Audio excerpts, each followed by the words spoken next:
Tell me when. When you're ready. Hi, I'm Allie Barkowski from Quilled Creations, and we're going to do a little project today with the rose and a quilled little leaf there.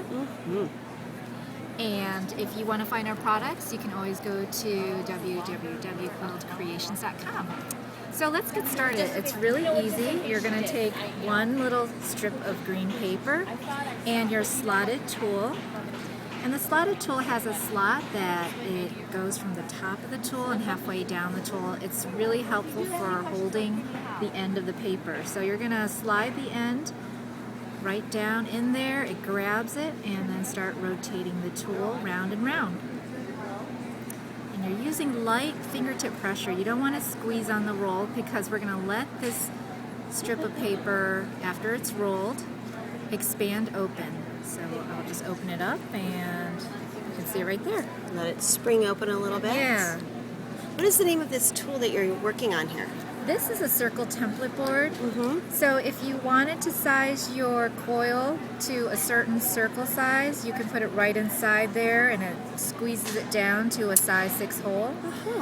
Or you can do a size 5. If you have a longer strip of paper, you can put it in a bigger hole here. So for a little leaf, I actually don't mind if you just roll it and make it whatever you want, because it's a leaf. It doesn't have to be a perfect size. But if you're going to do a flower where you want every petal to be the same size, for example right here, then you would probably want to roll all your paper, put it in a circle, size it exactly the same so that way your petals look uniform. But for our little leaf today, we don't need to size it.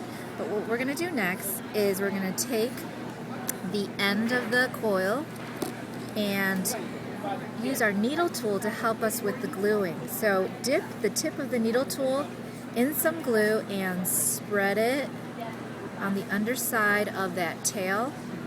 And if you take a closer look, I'm not sure if you can see it, but I tore my paper to 4 inches. I measured it and then I just ripped it. You don't need to cut it because when you cut it, you're going to get a blunt end, and then when you end up gluing this little tail to your coil, you're going to see the blunt end.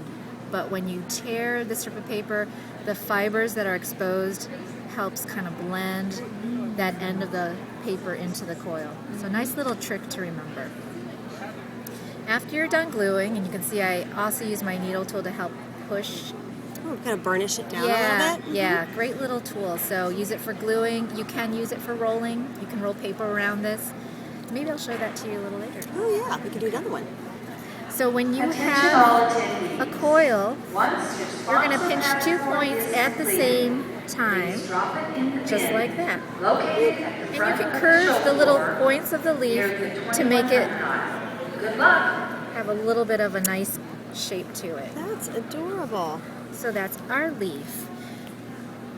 Okay, our next step is rolling these pretty spirals, and this is part of our die cuts that we just introduced. They're these thin dies, and they work in a Cuttlebug or a Sizzix machine. You just put your paper on top, run it through the roller die cut machine, and then now you have a nice spiral.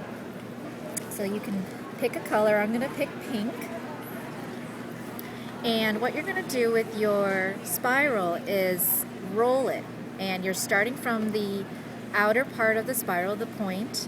Use your slotted tool and slide the end of the spiral right into your slot and start rolling it up. And as you're rolling, you're going to feel it doesn't want to sit flat. It kind of starts to get on a slight angle, which is normal. That's what a spiral is going to do. So you're just rolling again with light fingertip pressure because we're going to let this flower, this rose, expand and uncoil.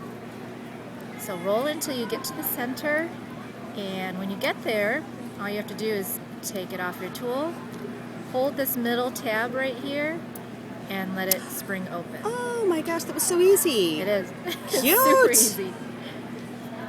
So then the next step would be gluing. That center part right there, you're going to spread glue.